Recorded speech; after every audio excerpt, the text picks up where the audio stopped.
Hello, folks. My name is Michael Colligan, and I'm putting out a new podcast. It's called the Get a Grip on Life podcast. Well, what's Get a Grip on Life? You know, for years, I've always wanted to talk to new and interesting people that have different ideas from me, different entrepreneurs, people that are social media influencers, people that are out there in this new world we have where everybody's got a voice and everybody's responsible to really think about the world from their perspective. And I want to talk to these people. I want to find out what they think. I want to find out why they think the way they think. And if there's something that, if I disagree with them, if there's something that's just missing in between where I am and where they are. And so that's what this show is about. Just kind of unpacking, you know, their ideas and seeing if they dovetail with mine. And if they don't, why? Maybe I don't know everything. Huh? Big surprise. Yeah. So we're talking entrepreneurs, social media influencers, you know, people just out in the community putting their ideas out there. Cannabis industry insiders, a bunch of different things. So go to getagriponlife.com, subscribe, download Facebook, YouTube, Instagram, Twitter. We're out there everywhere. Okay. Today, who am I interviewing? Well, this guy's name is Jonathan Harvey, and he is pretty badass. He's going for $1 billion. So 0 to $1 billion, that's his thing. And he came to tell me a little bit about it. And he's super fit. He's an entrepreneur. He's also very positive. He's a motivational speaker. He has such a great vibe around him. And we really had a diverse conversation about a bunch of different things. I really enjoyed it. Props to you, Jonathan Harvey. You're awesome. He's a restaurateur. He's got a couple restaurants going. So I hope you enjoy our conversation. It was super interesting for me, and I really enjoyed it. This episode of the show, number 1, is sponsored by Get a Grip Studios. Go to getagripstudios.com for what? Well, do you want to be a podcaster? Do you want to create digital content? Do you need help with the whole package? So social media, recording, virtual recordings, production, all that sort of stuff. Get a Grip Studios is where it's at. That's where I produce my podcast, my lighting one and my life one. And, you know, when I started this whole thing, it took me for about 2.5 years to get to this point. You don't have to do that. You can come into Get a Grip Studios, and in 2 months, you can have a professional podcast like the big guys. That's right. Just come into Get a Grip Studios, and you'll be the Joe Rogan of whatever industry or podcast you want to start. So thank you for listening, folks, and this is episode 1 with Jonathan Harvey. Welcome to the Get a Grip on Life podcast, Jonathan. Thank you for having me. I appreciate it. Dude, how did you start off being an entrepreneur? Tell me a little bit about that. Honestly, how PG is the show? What's that? Sorry? How PG is the show? This is a life podcast, man. It's you know what? I was 15 years old, and there's just something a little different about me. I was like 5 feet tall, but you know when kids get into smoking weed, I was like, wait a minute, this doesn't make sense. I don't have a job to pay for this. Sure. So I was like, I started hustling it, to be quite honest with you. Okay. At that point, I did it for a year, so it was no danger. I was a kid, you know what I mean? You're not really in any trouble. But from that point forward, I was like, there was something different about the way I do what I do. Sure. You know, I wasn't I'm not a big dude. Sure. So for me, being 5 feet tall, wheeling around and doing that kind of stuff, you can get yourself into a bit of trouble. I had a way with words and a way with people. And at that point, I was like, hey, there's something different. Now, it wasn't exactly harnessed at that age because I don't come from a family where that's a familiar thing. What, entrepreneurship? Yeah, not at all. It's just it's like a great upbringing. Family was phenomenal. Very middle class. Very have a job. Do this my mom's favorite things. Get a paycheck. Yeah, sure. Not for me. So I put myself through school. I went to college at Humber. Again, I didn't go often. It just wasn't my thing. Sure. It was very much a sort of a Gary Vee thing. Like I show up and do fine, but I had no entertainment, no enjoyment, no interest.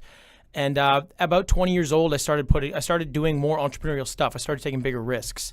I put on a music show down at the Elmo. Selling drugs wasn't a big enough entrepreneurial risk for you, man? Fair enough. I guess when you put it that way, it sounds a little risky. I smartened up a little, I suppose. Yeah. I was 20 years old. I put on a music show. Actually, my wife's a performer. So is it the Elmo combo, if you remember what that is? Yeah, for sure.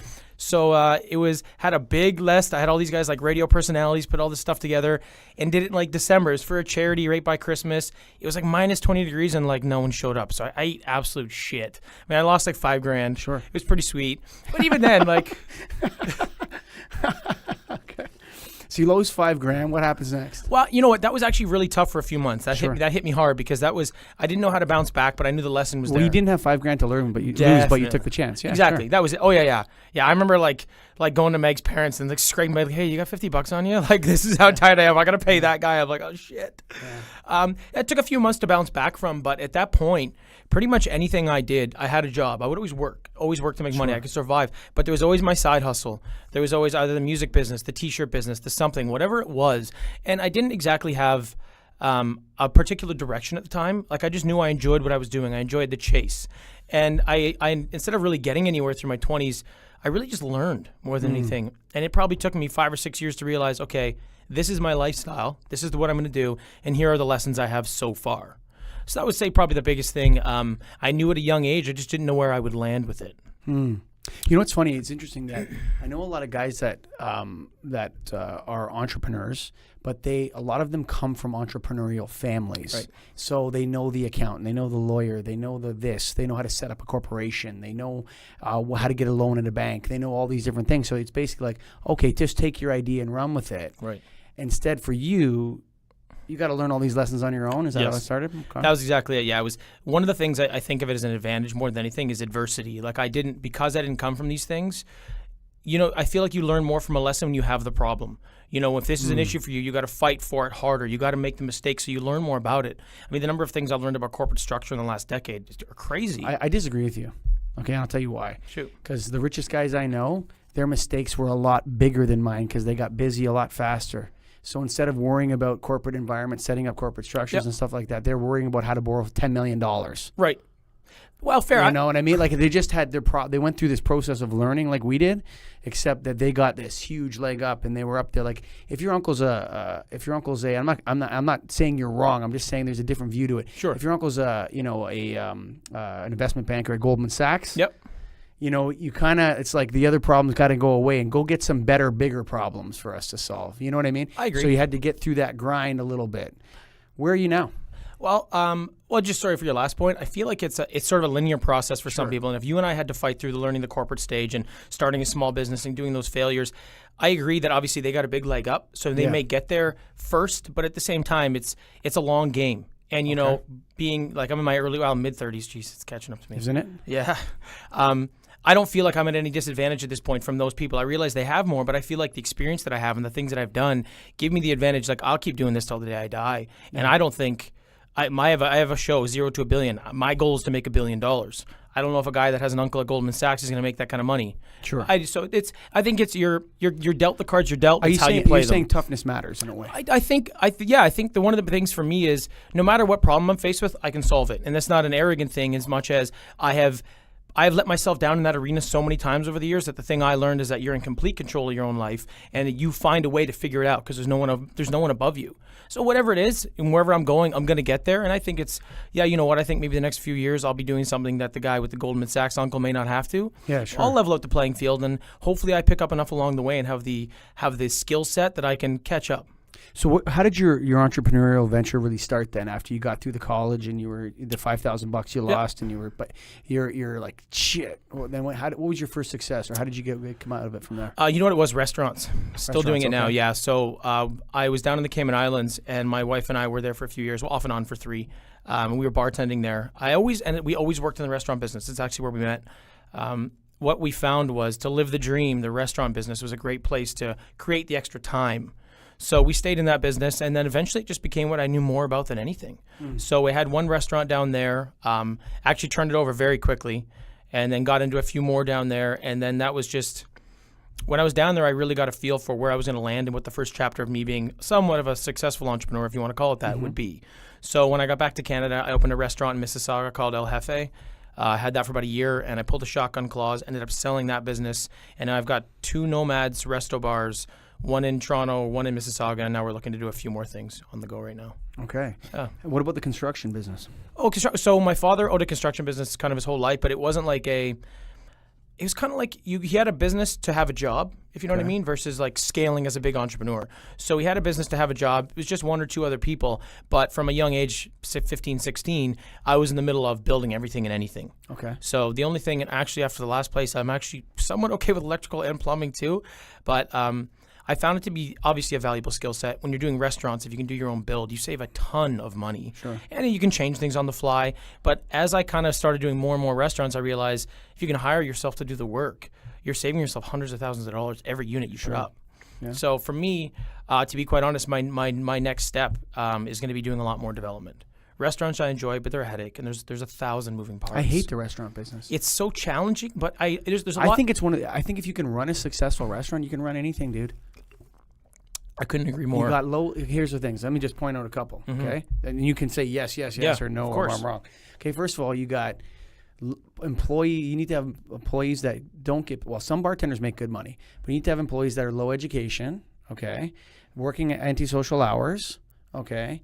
You have stock that rots. You're one bad review away from an empty restaurant. You know what? There's so many. The rent is usually very high, and you can't really control. You can't send out a sales rep to go and build some business up for you. Yes, you can advertise, but there's no direct sales model. No. I find restaurants very, very, very tough to swallow from an entrepreneurial perspective. It takes guts, dude. Well, I appreciate it. It is challenging, and because I worked my way through the whole business as a dishwasher is where I started. Sure. I can certainly appreciate the role that everybody plays, and I understand them well. So the communication and my staff turnover is super minimal, which is great. But no, you're right. I mean, you get into areas where the more rent you pay, usually the busier you are, but that doesn't always work out. And there's a lot of little things. Honestly, the hike in minimum wage is an absolute kick in the nuts. Sure. And I don't think there's any problem with paying people more. I'm good with that. But the way that it came across is that employment went up 21%. And my hard cost, because where we sell a final product from distribution and wholesaling, my hard cost went up 9%. So if I made $100,000 last year, now I make 10. Yeah. So that made it even more challenging. That's why the game I'm playing right now is scale as quick as possible. Don't try to really bank a lot of profit, because a lot of restaurants are going down, rents are going down, and chattels are actually pretty cheap right now. So now's a chance for someone that knows the business to really make a move. Okay. Right now in Toronto. Yes, absolutely, 100%. In Ontario right now, 25% of restaurants are going to close this year with a growth rate of 5%. So that, to me, that means if you know your money, you know your business, and you know what to look for, where to build your restaurants, and what works, scale, because no one else is going to be doing it. Things are down. So over the next year and a half, renegotiate leases, get into places that are going to pay off for the next 5-10 years, because the rate you got, people are going to be subleasing. Restaurants are closing like crazy. So if you have the capital, now is a good time to buy up extra equipment, start scouting other locations, building other brands, because if you can break them through this period, in like 3-4 years, you're going to be just flying, because the market's going to adjust to the increase of minimum wage. It's going to happen. Well, maybe that won't happen. Well, it always does. No, maybe the minimum wage increase won't happen. I mean, we're already at, 14? Oh, no, that's done now. It's going to freeze it. But that alone was the 21% increase. Yeah, that's crazy. So, it's funny because in my business, you think about, if my daughter, who's 14, my oldest daughter is 14, wants a job, someone's going to pay her $14 an hour? Yep. I wouldn't pay her $14 an hour, and I'm her dad. Yeah, that's tough, right? Like, if she comes here to work, she ain't getting $14 an hour, son. Yeah, exactly. Like, no you got a place to live and food to eat. That's enough. You get back to work. Yeah, you can answer the phones here today if you want. But, you roll into Sobeys or something like that, they got to pay their, 15. The other thing, too, is it's like there's certain jobs that you make prohibitive to youth if you make too expensive to hire people. 100%. It's going to hurt that particular sector of the market's going to take a hit. You know what's hilarious? I always think it's hilarious when the government poses something as helping the little people when actually it's the opposite. So, for example, the government comes out and says, yeah, we're going to raise the minimum wage. And everyone thinks, well, why call again? What, Jonathan? You guys want to hurt the little people in the world that are scratching their living. And meanwhile, we know that the people hurt most by a huge minimum wage increase are the little people who lose their jobs. Absolutely. Right? They're the biggest ones that get hurt. But they don't vote.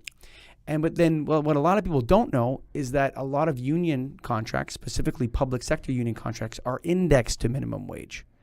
So really it's giving your friends in the union a raise, because their wage, hourly wage, is not an hourly rate. It's a multiple of minimum wage. Oh, that's lovely.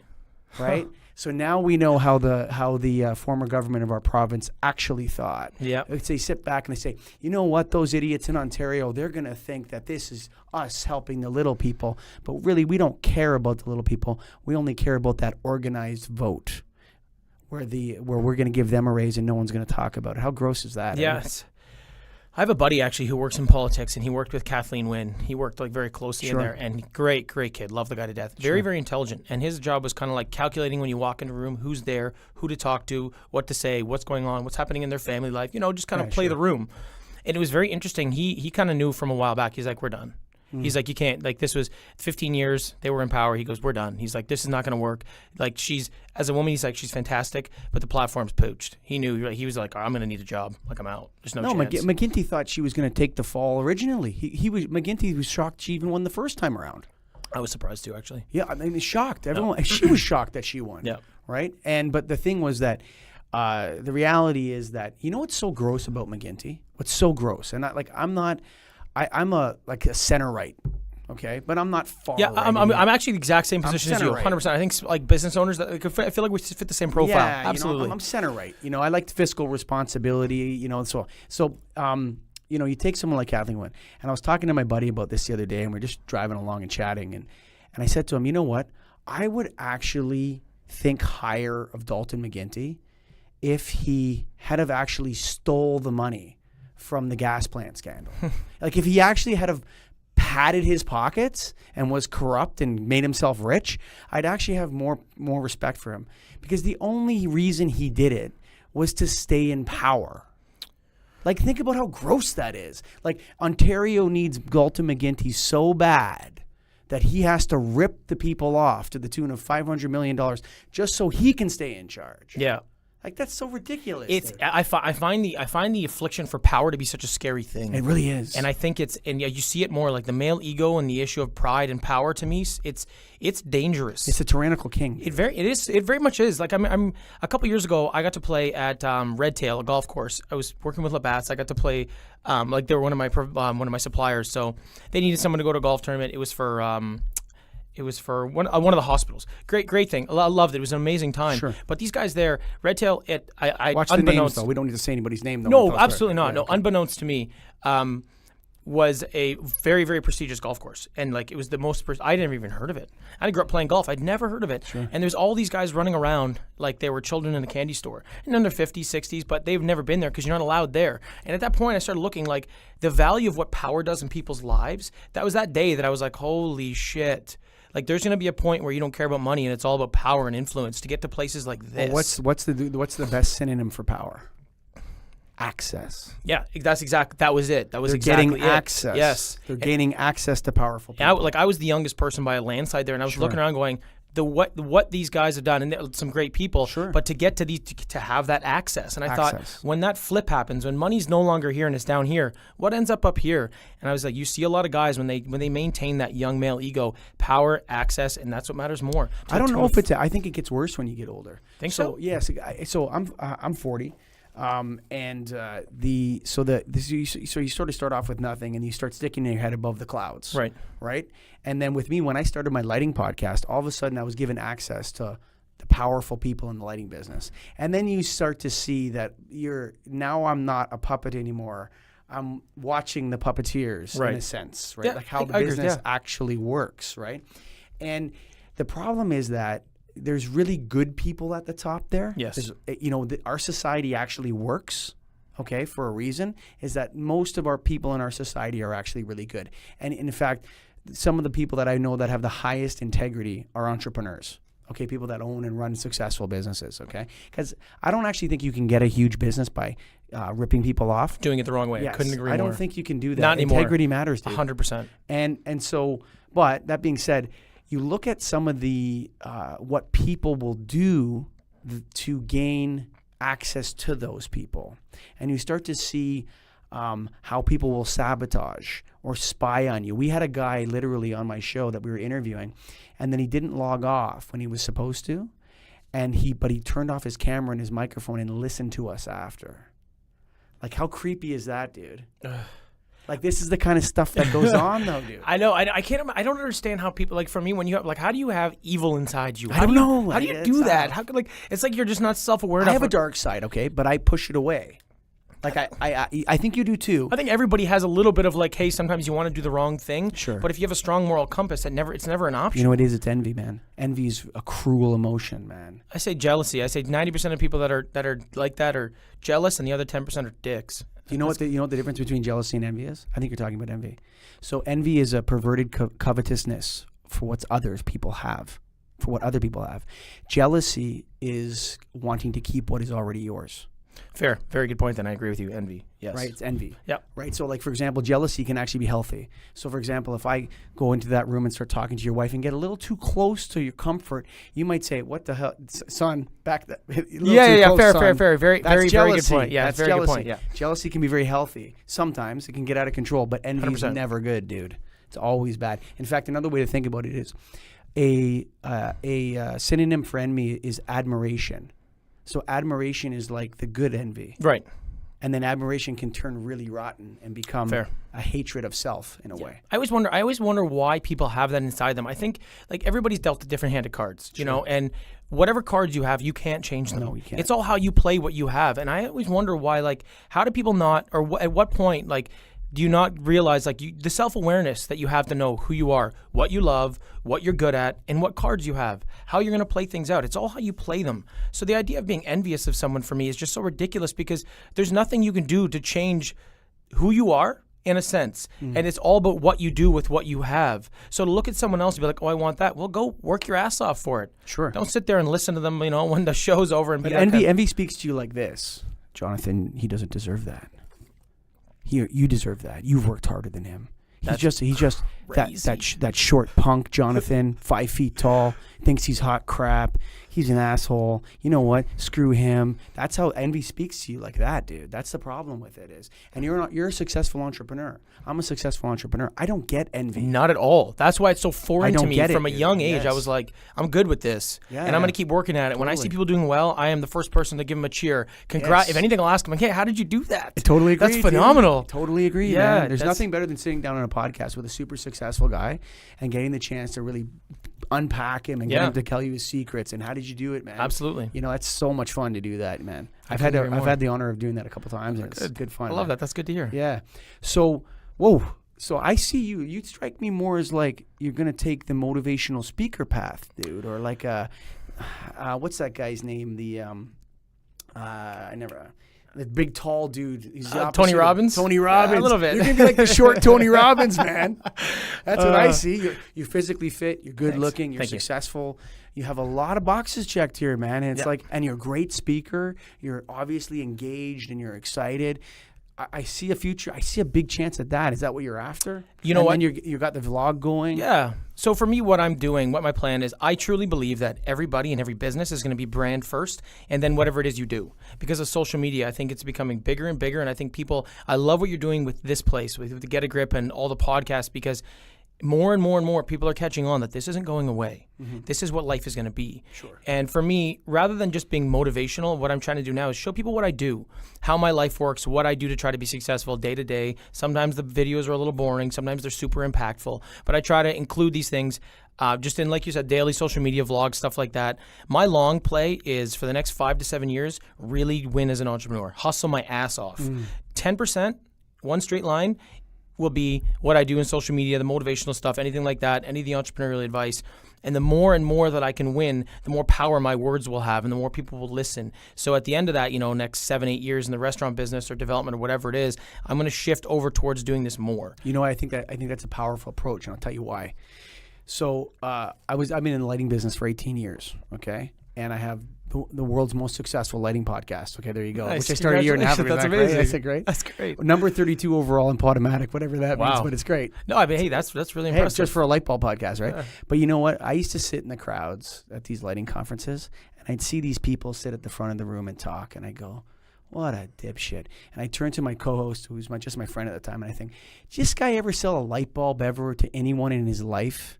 And my buddy would be like, no chance, we'd leave. Or you'd listen to one of these dorky motivational speakers who knows never met a payroll in his life. You know what I mean? Never, had a banker call in a loan on him. Oh, yeah. Nothing like that, right? And he's going to tell me how to run my business? Yep. I don't think so, son. No. You know, and so I think it's a really good tack for you to if you want that, to go on that entrepreneurial path. That's the only way to really make it big there. I think it's important, and I think it's so easy to see through people's bullshit. Yes. Just like you do, sitting in the car going, what the fuck is this guy talking about? exactly. You just know. And for me, like I have such a high ambition level right now, like every day nothing can wear me down. Now's the time in my life to keep going forward with my momentum in business and exploring different things and trying to win. And I'm actually really excited for the day that I do more of the Gary Vee stuff or Tony Robbins stuff. I really look forward to it. Yeah. I just know that I'd rather do 10 years of setup and then execute when I'm in a really good place. Sure. And I just, like you said, I think the more you do for yourself, the more value there is for other people. And I think one of the big things I want to avoid is I don't want to give people fluffy motivation. I don't want to just tell you what you want to hear. I want to tell you it the way it is. Sure. I want to explain to you what it actually takes, because I don't think enough entrepreneurs or motivational speakers really give people the skinny on what's happening, because you're not going to buy my book. You're not going to take my 10-step process. You don't give a shit, because if you know how hard it really is, none of those things work. Sorry. That's not how it is. I think the 10 steps, it's almost personal. Like everyone has their own steps. Like, and maybe there's a guideline or something out there, but you know, if you really, I've talked to lots of entrepreneurs in my life, and they all had their own journey, their own path. Yeah. And it's like 10 steps is for people who want to pretend they want to be an entrepreneur. That's someday. right. Yeah. And I think that's the shit I want to avoid. I don't want to blow smoke up anybody's ass to try to be, I think it's dangerous right now to try to be an entrepreneur. I think it's too cool. It's trendy. Like, you've been an entrepreneur for 18 years. I've been doing it for 13 since I would say recorded, way before it was cool, way before this would happen, where you and I would sit here and do a podcast and actually get some traction. Now that it's cool, everybody's jumping. It was like an MBA 5-10 years ago. Yeah. Everybody's jumping on board, and it's fucking dangerous, because if you're not hardwired to do this, you're going to eat shit. You're going to fail, and you're not going to know what to do. You're going to be picked. No, you know what's going to happen to you? The government's, first of all, your biggest enemy is the government. Ontario. So the biggest beneficiary of all my entrepreneurial activity is the Canadian government. Absolutely. The second beneficiary is the Ontario government. Okay? But yes, and then the second thing is that, not only that though, but if you think you can roll in hot on entrepreneurship without any savvy, okay, you're going to get sued. And you're going to get dragged before the Human Rights Commission or tribunal, because you thought you could say whatever you want whenever you want to anyone, because now you're the boss. Yeah. And guess what, son? Ontario's a dangerous place to be an entrepreneur right now. I agree. It really is, especially for people. Like, I don't know if I could have, for my story, I threw a ladder on top of the roof of my Chevy Cavalier and started installing light bulbs for people. Nice. Right? That's awesome. I love that. Bootstrap. I wish I had a picture. Good. I wish I had a picture of that Chevy Cavalier scratching up the roof of my car with the ladder rack. Great. But I mean, I had these 4 scratches on the top of my car when I went to sell it. The guy's like, "What the hell happened here?" I'm like, "I put a ladder rack on it. That's why it's $1,000 history." Yeah, come on, man. So, but yeah, I mean, it's a dangerous time. So, what are you telling people on your videos about entrepreneurship, man? A lot of it right now is trying to get people to be more self-aware. Not be afraid to do things they want to do, whether it's acting, entrepreneurship. I do think that people should get outside of their comfort zone. I do think that that's huge for me. Do things that make you uncomfortable. If I look at something and I feel uncomfortable, I will go do it. I don't mean jump off a bridge, but I mean, when it comes to like business or personal situations, anything like that, I will actually go chase that down. I feel like it's better for you. Grow more. Right now, what I do is I document a lot of what I'm doing, show people what it's like to be living in my life. And then anytime I learn something, I try to tell people why, what happened, and how it works for me. Sure. I think the biggest thing is that we, especially with the millennial generation, there's no real guarantees. There's no one job. There's no long-term plan. You kind of have to have your own design on life, as I would maybe call it. You know what I mean? I think the millennials have their priorities screwed up. I think maybe they do, but at the same time, I don't think society gave them any other choice. That's a good one. Hang on a second here. Let me recover from that. Society didn't give them any other choice. I think you're right about that, actually. But I think the problem is, like, so you take a millennial, right? That's the millennials in North America are the richest people to ever live in the history of the world. Oh. The most educated, richest, have the most access to information, and to whatever they want, and the best healthcare, the freest economy. Not the freest economy, but anyway, a lot of boxes checked. Yes, absolutely. For the greatest, most richest generation to ever live. I think it's probably the greatest time to be to grow up right now. Is probably the greatest time in history. I couldn't agree more. There's a problem. Like there's the old adage from the Empire. You go up the ladder in wooden shoes, you come down in felt slippers, son. That's very fair. You know what I mean? Yep. It's like, you know, you go up, it's like you coming up and being an entrepreneur, and then, you know, maybe people are soft now. I don't know what it is. There's something wrong anyway. There's certainly a lot of sensitivity. One of the things that I think is an issue is entitlement. I think that's a bit of a problem. A bit? Where's mine? Where's mine? Is a bit of a problem? It's huge. It Yeah. is An actually enormous problem. It is. That's one of the things to me that shakes me a little bit. Instant gratification is another thing. I had a kid. Let me go. Sorry, I didn't. No, go ahead, please. I had a kid come into this studio applying for Matt's job, and he's like, "No, I'm going to interview you." I'm like, "What are you talking about, son? You're interviewing me?" He's like, "Yeah, I want to know what your business can do for my career and all that sort of stuff." I'm like, "Okay, man, that out there." What it can do for you is give you a paycheck on the 1st and the 15th. Yeah. It's like, this is how people are being coached to do this, man. To walk into corporations, a big shot, and say, how are you going to help me with my work-life balance? As opposed to what I can do for you. No, I'm serious, dude. It's out there. That's crazy. It's out there, believe me. So entitlement's a big problem. What else? Yeah, holy shit. Eh? Like I couldn't believe it. Sitting in your chair, Yeah. interviewing for a job. We put the headsets on because we're gonna Nice. play podcast game with the kid. I like it. And he wants to know how I can make his life better and how I can help him with work-life balance. I think there's going to be, I don't know when it's going to happen. One of the things with the instant gratification I was saying is the psychological fallout of that, we don't know it yet. I think it's going to be devastating. Everybody lives online. You know when you were a kid? Sure. And you would say, oh, like, I'm this good at sports, or, oh, I'm this hot, or I can do this or that. People found out pretty quick you were full of shit if you were lying. Yeah. Because the thing, as soon as you hit the basketball court, they're like, wow, you're terrible at this. You can't get away. You can't hide behind your facade. Sure. Problem is online. People hide behind an online facade that gets instant gratification. That's complete bullshit, but they don't ever have to show people who they really are to the tune of 1 million likes. That's dangerous. And they're getting the same biochemical reaction in their brain yes. as they would get from a high five on the court after Yep. they slam dunk the ball. That scares the shit out of me because pretty what's going to crazy, happen when yeah. it's That's a good gone? point. And it's not going to be there forever. And I don't know what these people, like, for me, I don't know what they're going to get out of life or what the value. So that for me is a big psychological experiment that I'm going to watch play out when these millennials. Do you have any kids? No, not yet. So No. I have 4 kids. Yeah. We're having a really hard time with my oldest daughter, who's 14, and cell phone use. It's a huge problem. Dude. 100%. Like, dude, this is a social experiment gone crazy. So these girls are like, it's actually, you know what I would say of all the things, the hardest thing to be right now, if there's something that's hard, is a 14-year-old girl in North America. It's very difficult for them, dude. They go to school. Remember so maybe your wife would identify if this or, someone they get into these, so you and I don't like each other, right? Let's say we don't, we do like each other. No, this is terrible. Yeah, Go this is on. ridiculous. Yeah. But there's going to be a line at some point when one of us is going to hit the other one, right? Absolutely, yep. There's going to be a point that it's like, okay, that's it. Yep. I got to throw down now. Yep. I have had enough. And, then we're going to tussle it out, and then hopefully someone breaks it up, and then we look each other after, maybe you got a black eye, whatever, and then it's like, okay, there's a line. We know where it is, right? But with these girls, they would get into these social status battles, right? And then they'd come home from school, and Mom, Sandy's bothering me, or Susie's doing this. But now it goes on 24/7, Yes. bro. Yeah, now it's online, and then as if this person's more popular. They take it home, dude. At home, they're still going. You know what? It's the Kylie generation. Like Kylie Jenner. I was like, Meg came up with that the other day. I was like, my wife. I'm like, you should write a book called The Kylie Generation because this is going to be, it's crazy. What's happening? They bring it home. It never stops. They get up in the morning. We have to take the phone away. That's enough. I'll tell you right now, man, there's an addiction issue with these phones. Steve Jobs, go fuck yourself. Because 100% there is. Yeah, they're addicted to this thing. Dude, look, buddy, I have a BlackBerry. Yeah, I was bugging you about that earlier. Yeah. No, man, I'm safe with that thing. Yeah. They're these kids, especially the girls. You give the boy, my son's 13. He gets a thing. He plays video games with his buddies. Yeah. Okay, well, what are you doing? Oh, I'm playing whatever. I don't. Yep. Oh, and he's talking to his friends through the video game, and they're blowing people up, and they're on teams. For that, it's like maybe go outside and play some ball hockey, but whatever. Otherwise, the balance is still there. It's still the same thing. Yeah. They're building camaraderie, whatever. Yeah. But with the girls, it's all about Instagram and Instagram actually. It's all about Instagram. Yeah, 100%. And Snapchat. 100%, yeah. Snapchat. That's the other one. Yep. And it's like click, click, click, click, click, click, click, click, click. Like everything's online, and you have to worry about your online persona like you've got a child by the time you're 12 years old. Yes. Like what the fuck? It's crazy, dude. It's just I feel like I'm just See gonna be this, challenged. Steve like, Jobs? See that, buddy? Rot in hell, you bastard.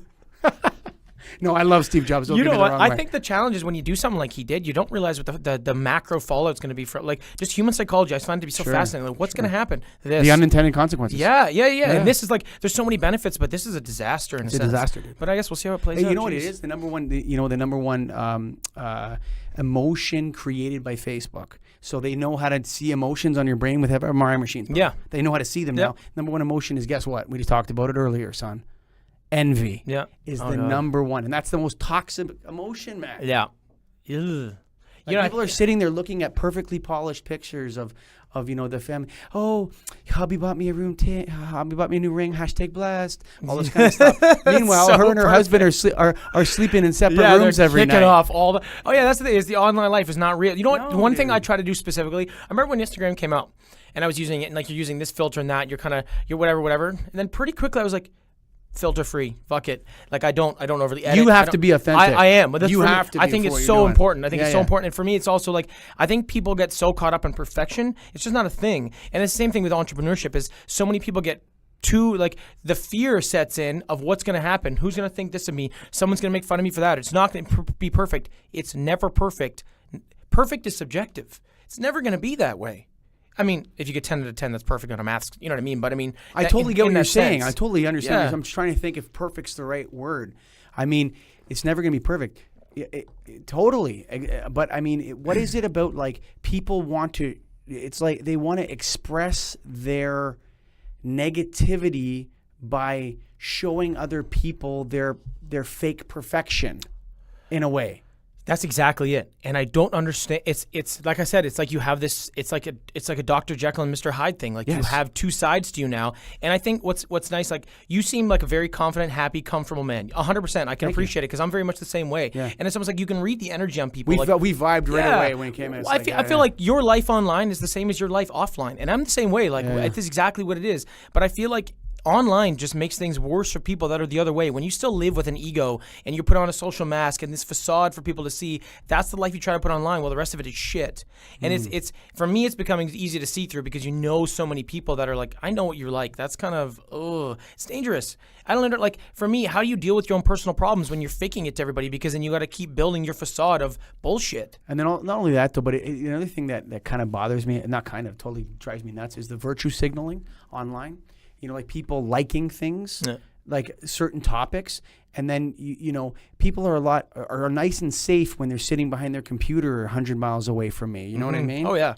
And it's like, oh yeah, you can really bully people pound them into some sort of submission online. Not me, not you. No. But there's people that can be pounded into submission, especially the young girls, which are really, I have 3 of them. I have 3 girls and a boy, so. Yeah.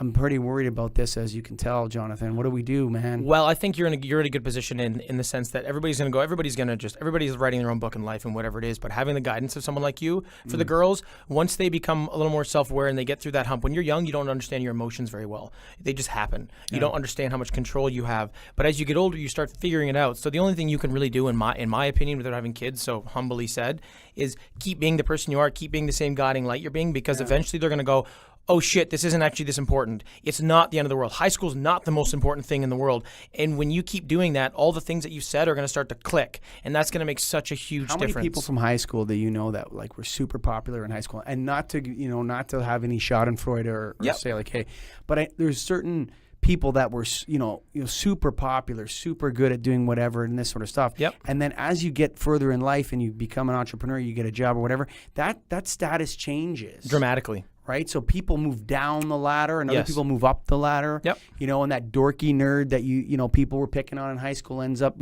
being VP of software at Microsoft, and he's balling. Yeah. You know what I mean? Absolutely. The status kind of does one of these things, and I've seen it. Now that I'm 40, I've seen a lot of my high school buddies, and it just went.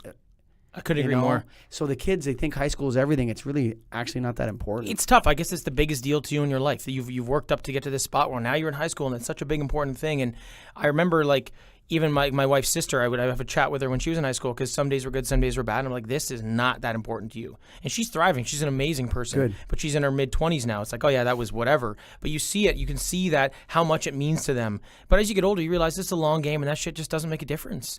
And I think... like I said, I think you're in a good spot being the person you are.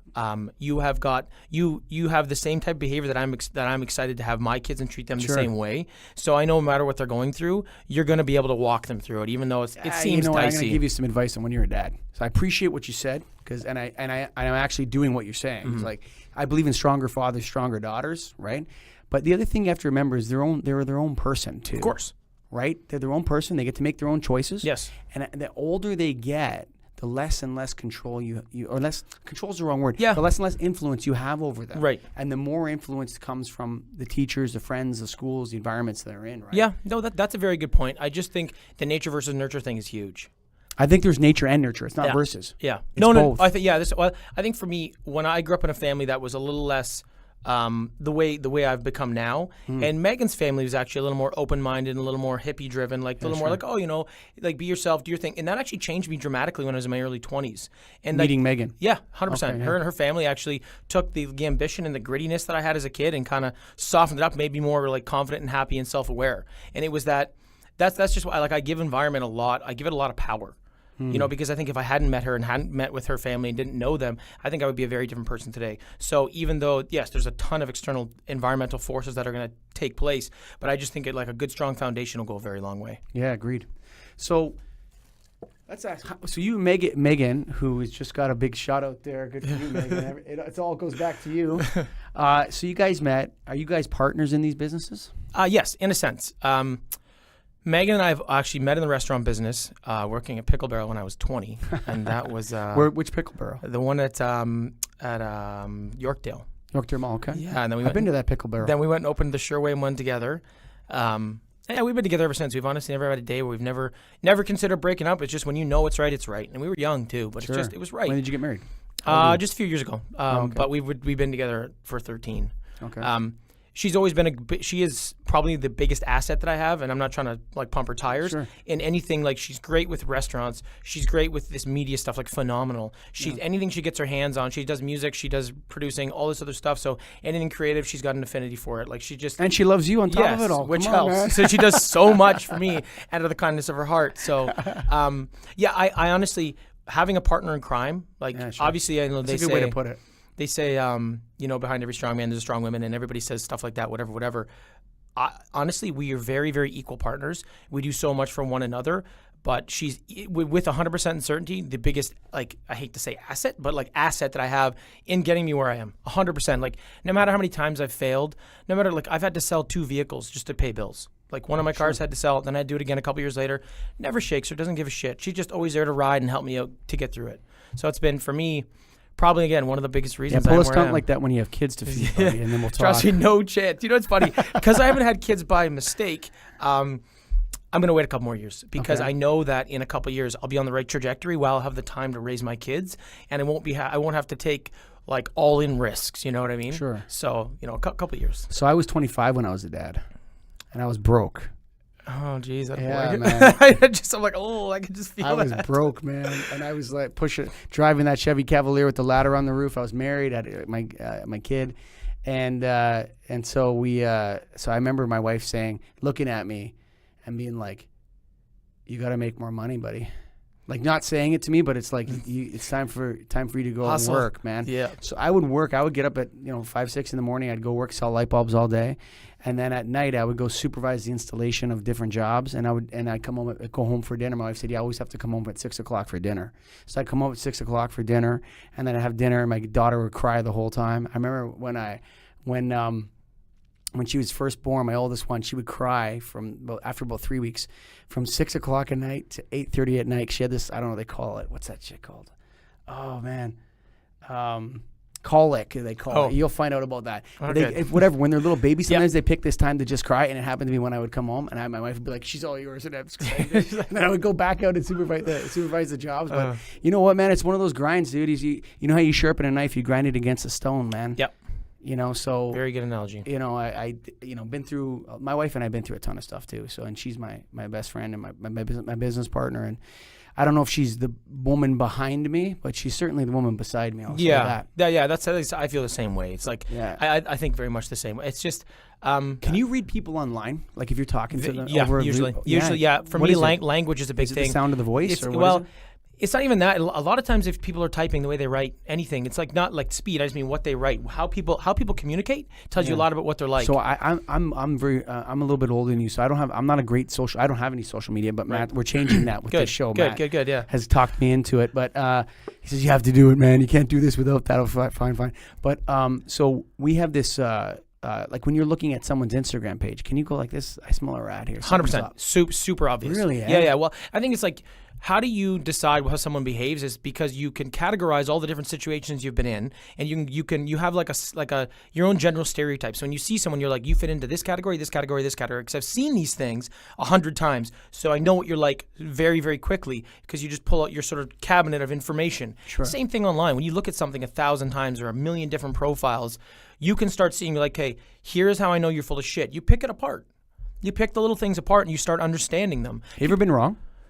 Oh yeah, wrong all the time. About when you miscategorize people? Not often, to be quite honest with you. As I get older, I'm getting better and better at it. But I'm wrong and fail all the time. But this particular thing, I seem to be getting better at with age. I feel like the more experience that I have, the better I seem to be getting with it. It's funny because when I would say that I served on a lot of boards of directors and stuff like that over my life, and I was always the guy that nobody liked because I was always willing to say whatever I thought and whatever I felt. And it was like, oh man, whatever. I felt a lot of people didn't like my vibe, and they were reading me wrong though. That was the problem. I was like, I actually want this to be better. Exactly. Yep, I agree with you. Right. Yep. But then it's interesting. So I think I've been largely misread in my life, but you didn't. Well, I think that you and I have enough in common, and I actually have a very similar strategy in that way where I just am who I am. Yeah. I really do. I feel like I do cater to people's psychological needs very well and how they need to be communicated to. It's a very genuine part of me. That's just the part they see, though. I'm not omitting. I'm not being something I'm not. It's just I know what you're like. Some people get high fives. Some people get hugs. You know what I mean? It's just different. But I was very much the same way. I've always, whatever's on my mind is what's coming out, and this is who I am, and it's pretty raw.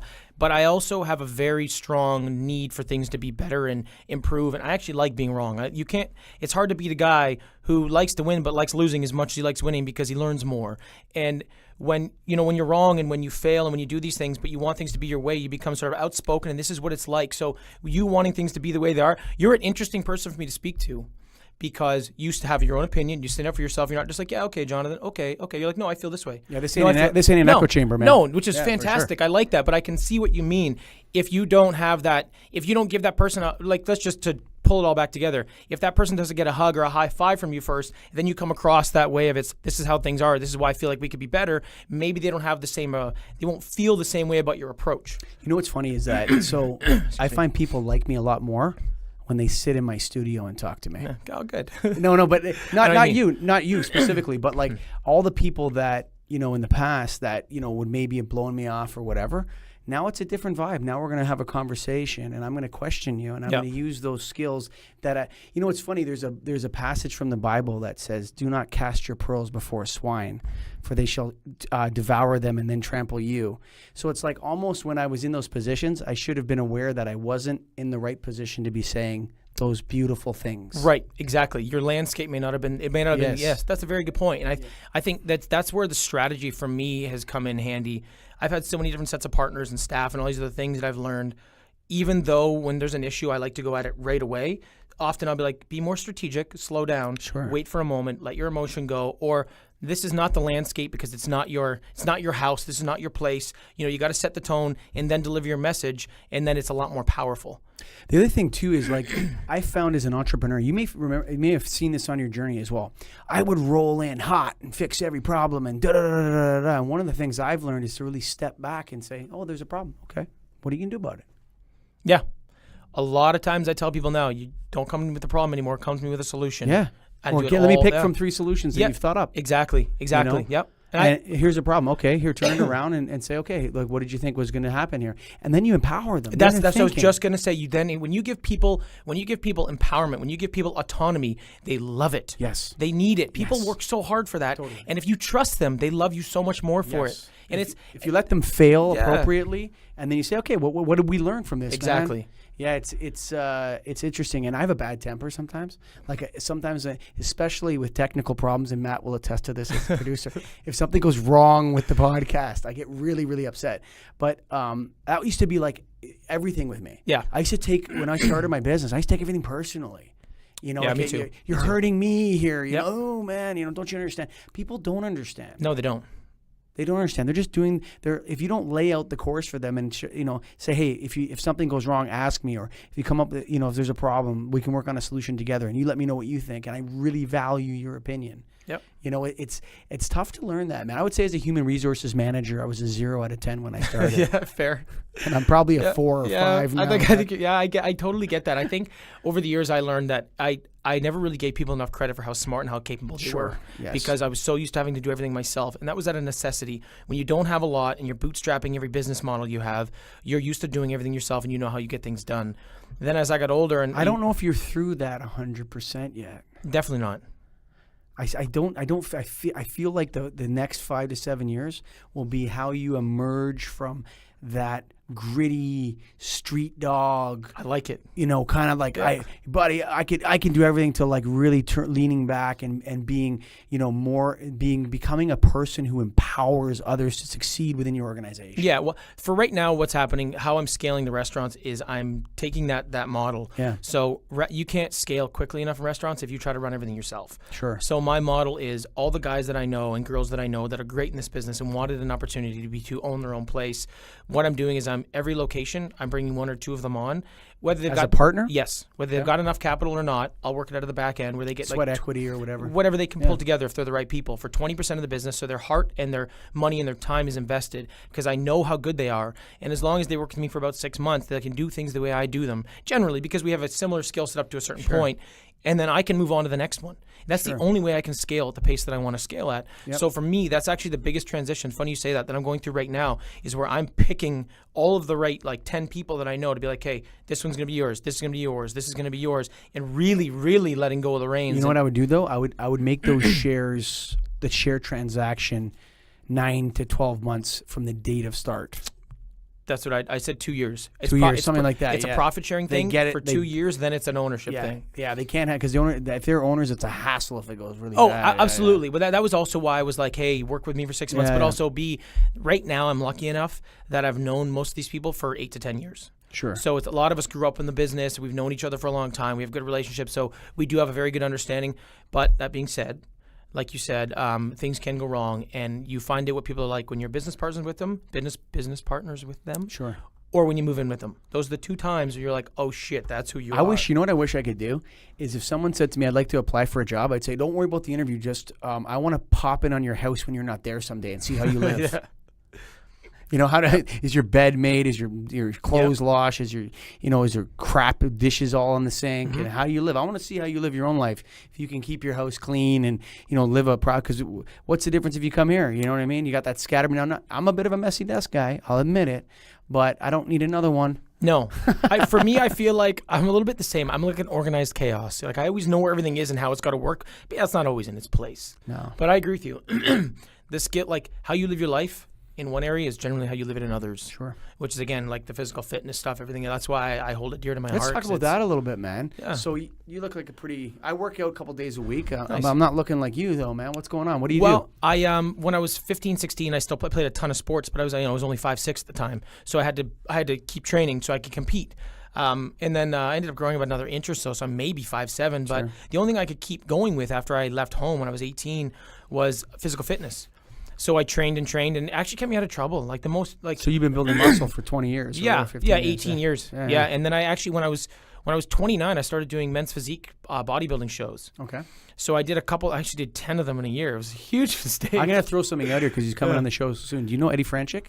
Doesn't ring a bell. Fresh Eddie? No. He's Mr. Natural Ontario, I think. Oh, really? Yeah, 2015. I finished second in Ontario last year, but I was at the Arnold's in 2015. Okay. So I did take it quite seriously for a little while. He's going to the Canadians in August or something. Oh, nice. Yeah. Fresh Eddie Franchik. I have some other buddies actually that are going there too. It's a tight-knit community. I'm surprised I don't know him. Yeah. I'm actually doing a show October 20th. It's another national show. Honestly, I just want to win my pro card, my IFBB pro card. That's what he's after too. Yeah, the thing is, I don't want to do anything with it after because I don't have the time. I don't want trophy. Yeah, that's it's like an accomplishment. Like you have a I list have a of US shit. patent. Yeah, like exactly. So you're like, sweet. You know what I mean? And for me, I've done so many shows and I've taken care of myself for so long that for me, it's like one more thing. Yeah, sure. So I do the show October 20th. If I win it, I'll get a pro card. Then me and Arnold, we're in the same league. I'm cool. Yeah, like, you're I'm a pro good. bodybuilder. Yeah, that's it. I'm done. Another one of my guests coming on is a guy. His name's Luke Sellers. He played one game in the NHL. Nice. Right? He's great. You'd actually love him too. He's a great guy, dude. But there's little things like that I mean, they're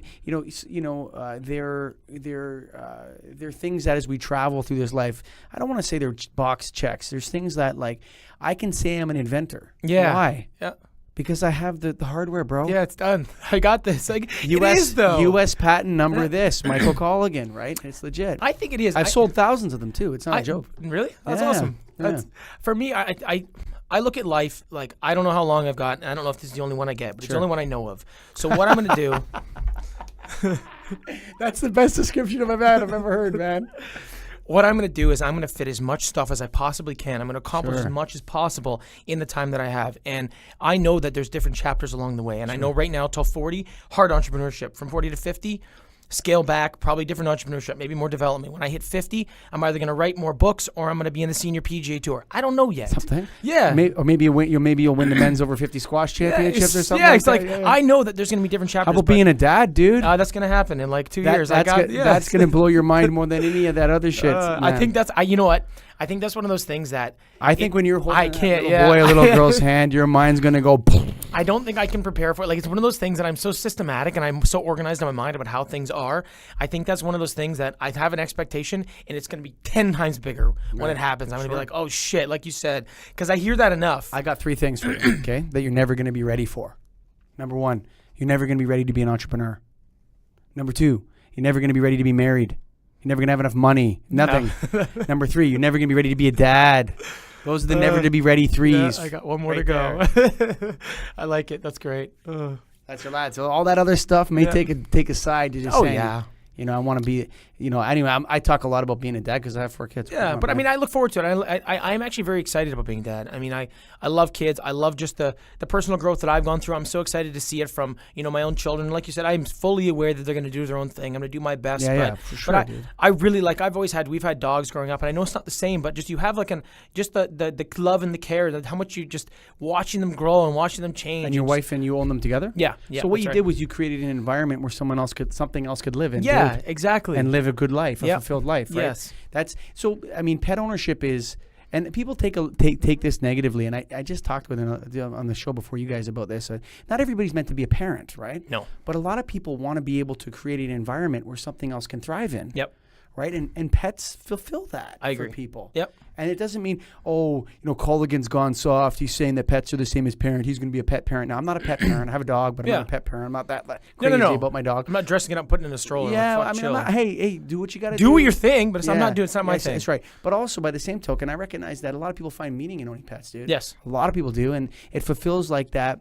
Hey, my life is good and my place is nice, and this animal that I love and loves me can thrive here. I think that's a good thing, man. I think it gives a purpose. People always need purpose in life. I think fulfillment and purpose are such big things that I think people have trouble finding. It's funny, like people with saying like, oh, when I have money or when I have this, I'll be fulfilled or happy. You won't. It's bullshit. You need things like that. You need the patents. You need the pro cards. You need the pets. You need that for a fulfilling life. What's his name? What's that rapper's name?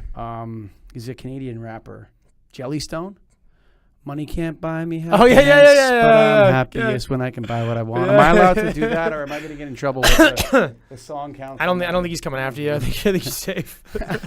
I think that's great. I'm happiest when I can buy what I... There's a lot of truth in that, man. I think so, but I you know what? I think I bet you can attest to this. What's that? When you look at when you're chasing money, when it's the top of your list, and then you get it, and you still have a few more things, you realize it's not all you thought it was going to be, and there's actually a lot more that you want, and there's a lot more meaning to it. There's a lot more fulfilling points in life than just having money to buy things and being able to travel. Like, yes, it's nice. Consumerism's a trap, dude. 100%.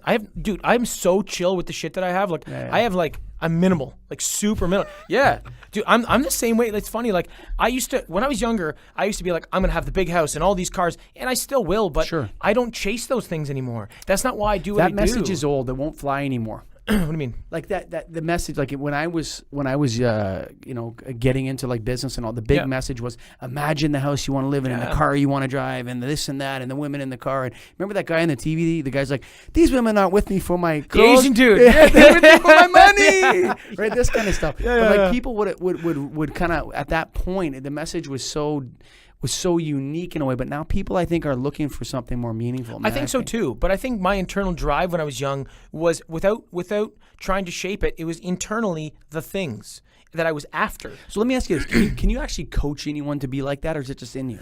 Yes and no. I think there's things you can look for, and I think there's little triggers you can pull when you see things. But people have to go through their own growth process. I think if someone hung around you, like if I had you as a dad, for example, and you and I communicated this well all the time, I think I would be further ahead as an entrepreneur. There's a lot of other qualities I may not have because of the parenting I did have, but that particular thing, you would have been able to shape and point me in the right direction when you saw things happening. So yes, definitely. Problem is your kids don't listen to you, son. No, I guess I don't know. I'm saying son facetiously. I know what you're saying. Yeah. I think there's books you can read. I think there's lessons you can learn at the right time that really help catapult you through something. Yeah. So you don't have to feel around in the dark for so many years looking for the fucking light switch. Sure. But yes, that's a good way to put it. I do believe that it's a personal process, and there are men that are going to turn 60 this year, and they're just going to shed their ego. And I was able to get rid of a lot of that, a lot of the bullshit and not knowing who I was when I was in my early 20s, and I'm grateful for that. Yeah, sure.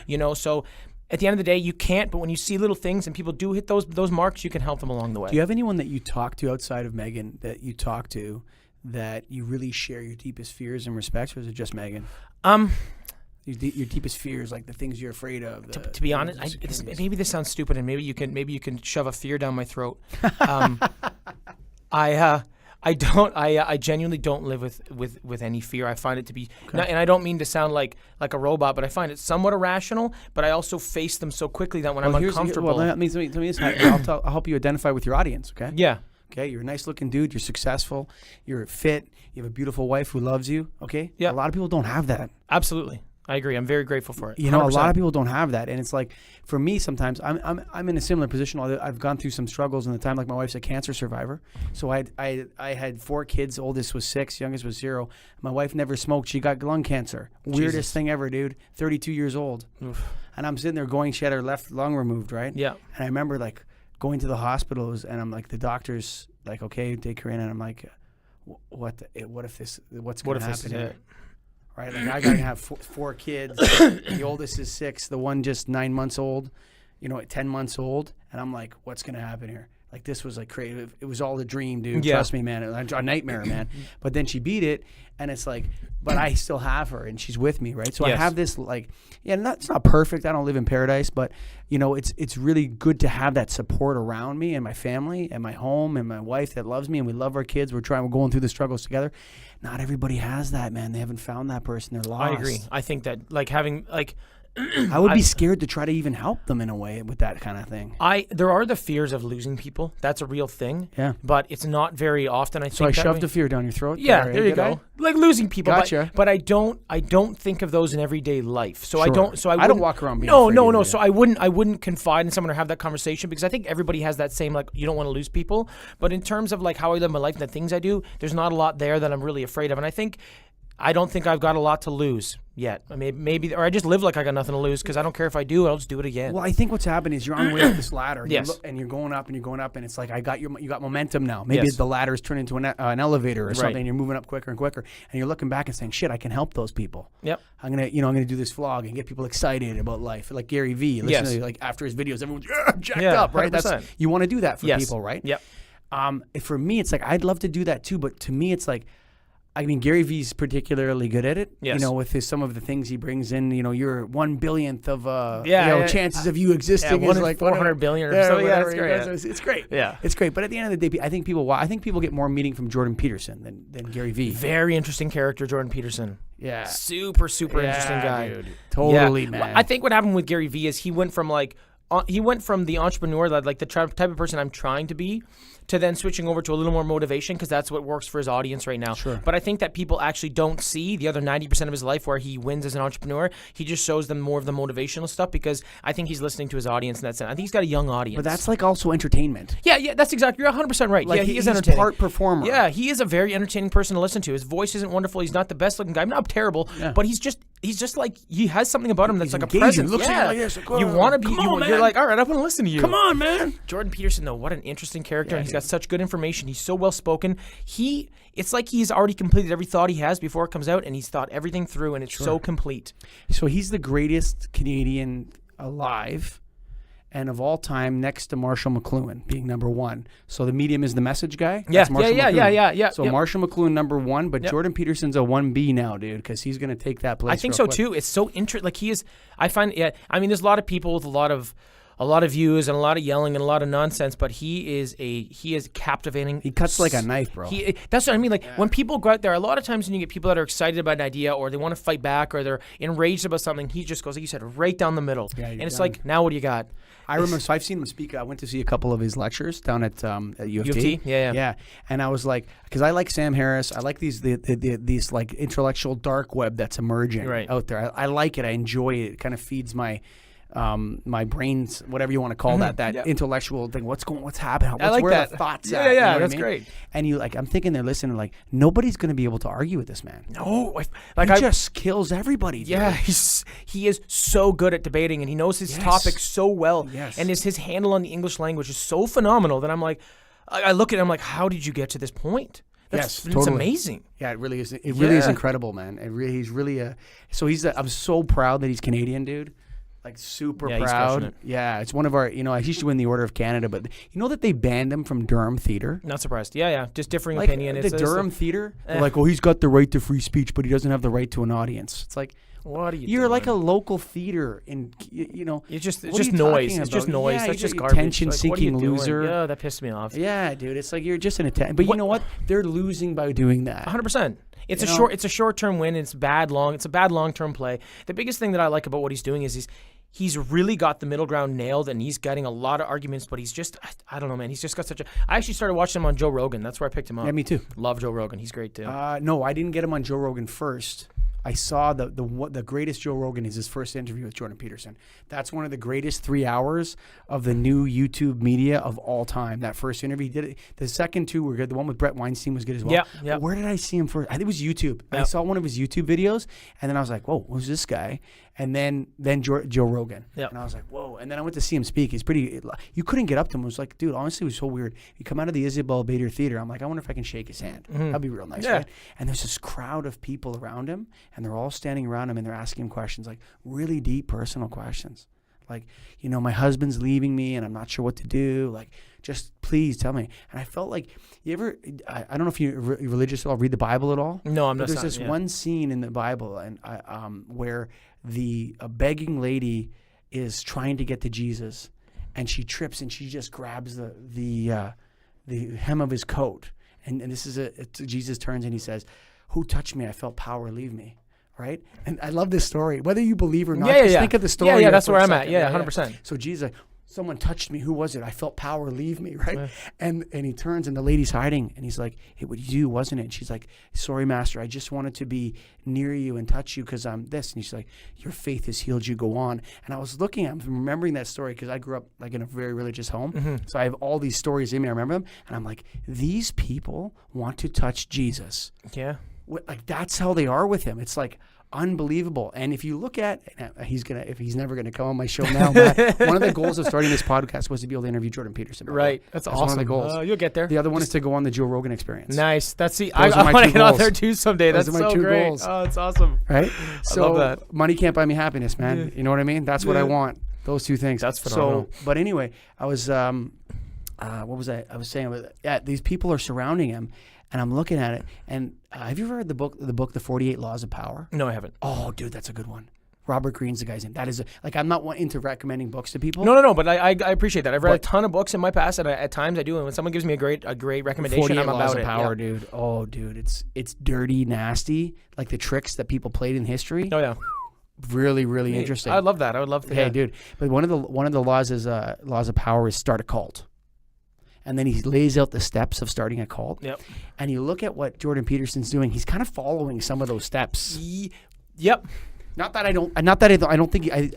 love the guy. Don't I mean the wrong way. Sometimes it happens that way. How else are you going to get people to listen to your message? So I think it's one of those things where it may be, like you said, just a process of, it's a result of just what he's doing, Sure. whether he's doing it on purpose or not. He has a cult following. Yeah, that's exactly. It's just what it is. Like It is what it is. Yeah, I mean, I think he's got a good message. I think his heart is very, very much in the right place, and I think he's got the voice and the concepts that people need to be grabbing onto right now. So, cult or not, I'm okay with it. Yeah, me too. It's for the right reasons. Me too. Me too. So Yeah, that's good. yeah, me too. So, yeah, whew. Yeah. That was a lot of fun, That was Jonathan. interesting, man. You're Yeah. a great buzz. I want to do this again. This is nice. Oh, yeah, for sure. GetAGripStudios.com, folks. That's where you go if you want to start your own podcast. Why do that? I could do it by myself, man. I could download this app on my iPhone, and next thing you know, I have the Joe Rogan experience. Nah, it doesn't work that way. Especially if you're old like me, 41 years old. You're going to go start downloading production, all sort of stuff. You know what? Get into Get a Grip Studios. For one episode, do a trial episode, do a virtual show with a couple of your buddies across the world. Get some help. Buy a full package and just blast for 2 months and come out hot. Get a Grip Studios can help you with everything from recording, production, and then all the social media stuff that goes with putting on a podcast, along with your website. Go to getagripstudios.com, folks, to start your own podcast, create your own digital content. We have entry points for every budget.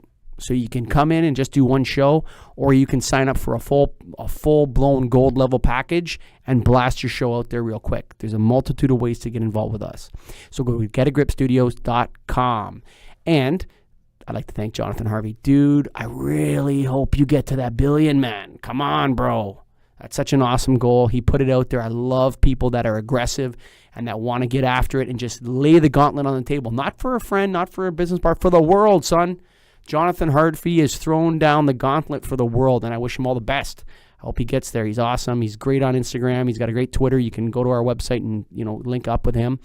He's super positive and motivated, and he's jacked. He's fit as heck. Man, he's really a man to be admired.